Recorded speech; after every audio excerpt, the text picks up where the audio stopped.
Hey guys, welcome back to the channel. I'm Fran, I'm from Venezuela, and today we're going to be watching a video called Top 10 Things Brits Are Good At. I'm super excited. It looks like it's going to be super interesting, so let's check it out. And comment, like, subscribe, and start. Is there anything we can't do? Welcome to Watch Mojo UK, and today we're counting down our picks for the top 10 things the Brits are bloody good at.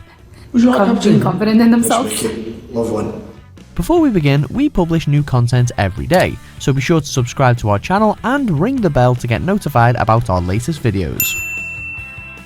Sometimes it's a well-established fact that the British are bleeding brilliant at something, while some of our other talents are vastly underappreciated. For this list, we're ditching our stereotypical modesty for just a few short minutes to take a look at our strongest specialties.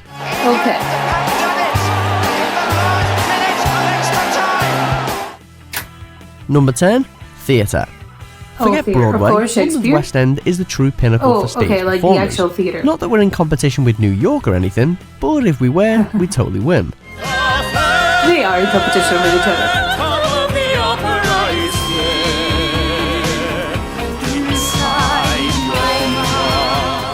Boasting mainstay productions of shows like the most watched musical in the world, The Phantom of the Opera, plus The Wizard of Oz retelling Wicked, and even the Michael Jackson musical Thriller, Les Mis has run continuously since 1985, plus Harry Potter and the Cursed Child ran for almost 2 years before NYC even got a look in.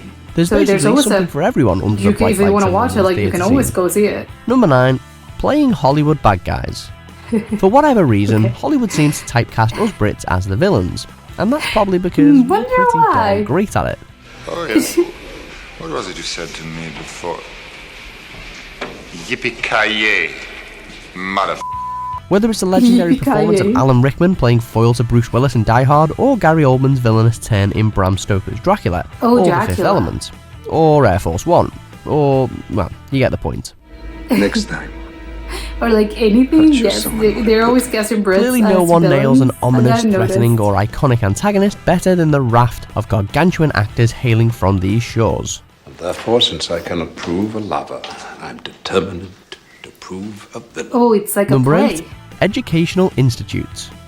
Yes, Harvard and Yale are pretty impressive, but they pale in comparison to our own prestigious universities, Oxford and Cambridge. Like Britain, has a lot of very old presidents, leading academics, scientists, actors, actresses, and business tycoons. Amongst an endless list of notable graduates, the legacies of these institutions are second to none. Not to mention that Oxford is the oldest English-speaking university there is, and second oldest in continuous operation in the world. Many of the all-time great minds have been shaped in Britain. I wonder Number 7. Which one's the first? Unique slang. You best know about our unique slang, fam. Slang. If not, you must be off your nut, fella. Either way, you'll leave it there, pet. In the Bognor St. Regis tea kettle, yes. And then she shat on a turtle. No idea what that means. Slang popularised during World War II to the globally influenced hybrid street slang of London, heard and filled like Kiddlehood, there's no shortage of superb slang spoken in Britain. Look, why aren't you speaking to me? You won't chat to me in like 3 weeks? And I've been doing big things in it. There's also the lingo that's specific to the north. I have no idea. What are they saying? West I have no idea. Wales, north of the border dialect in Scotland, and countryside colloquialisms. Yeah, from everyone East has his own colloquialism and dialects. You're not gonna understand what they mean. Number 6. Music festivals. Glastonbury alone is probably enough to validate this entry, but throw in Reading and Leeds, Isle of Wight and Download festivals to name but a few, and it's almost overkill. Yeah, there's a million music Anyone festivals. who's anyone in almost any genre of music has played or wants to play at one, if not all, of these iconic venues at some point in their careers. The usually lousy British weather just adds to the experience, as festival goers wear their coatings of mud like badges of honour. I may be old and inappropriately dressed, but at least I look amazing. That's why they use Wellingtons, right? Music aside, you can't beat a few drinks and a good old-fashioned sing-along around the campsites.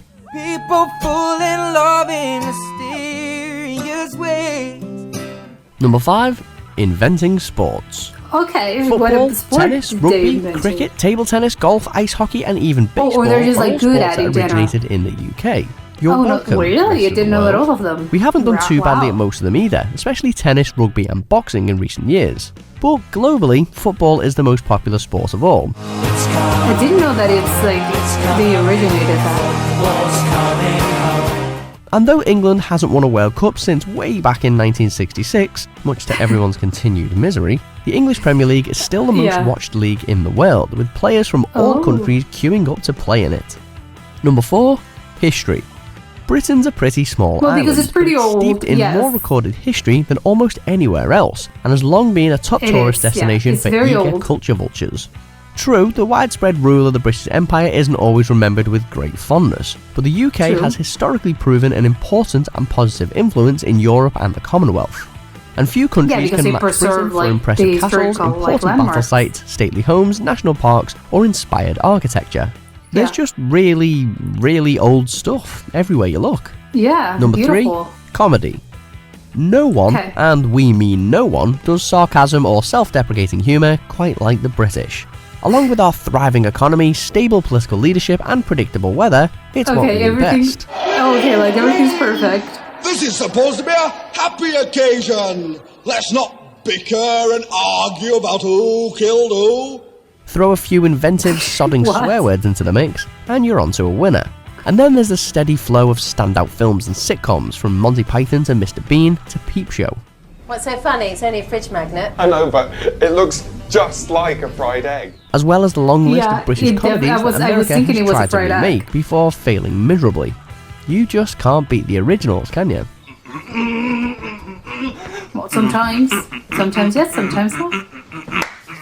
Number 2, writing influential books. It's British authors behind the lion's share of the best-selling books of all time, with Charles Dickens's A Tale of Two Cities and J.R.R. Tolkien's The Lord of the Rings toward the top of that list. And like Shakespeare? To the Bridge of Khazad-dûm.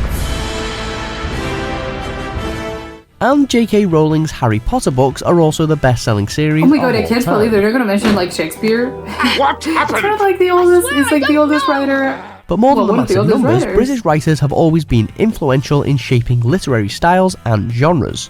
From the gothic glory of Mary Shelley's Frankenstein to the gritty realism of Herman Welsh's Trainspotting, when the Brits write, the whole world reads.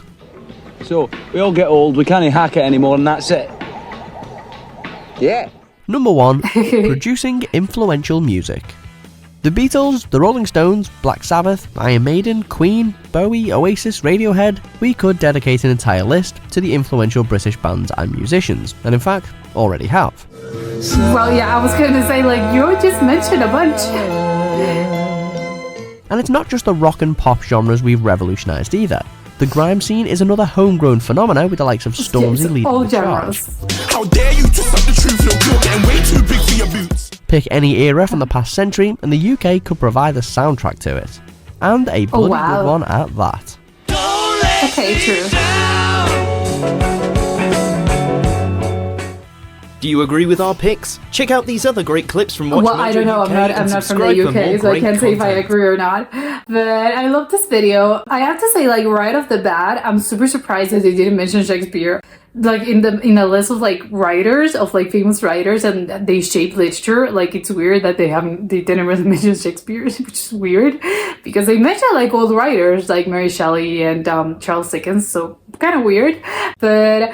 I think now I want to go and like immerse myself in the British culture, not just like the music. Obviously, like the music, it was number 1, which I think after maybe like historical landmarks, I would say that probably like British, you know, when it comes to like British culture, I think probably the music is probably the most famous one after, you know, like historical landmarks or like, I don't know, the Queen and the King and stuff like that. I think they're probably what they're most known for all over the world.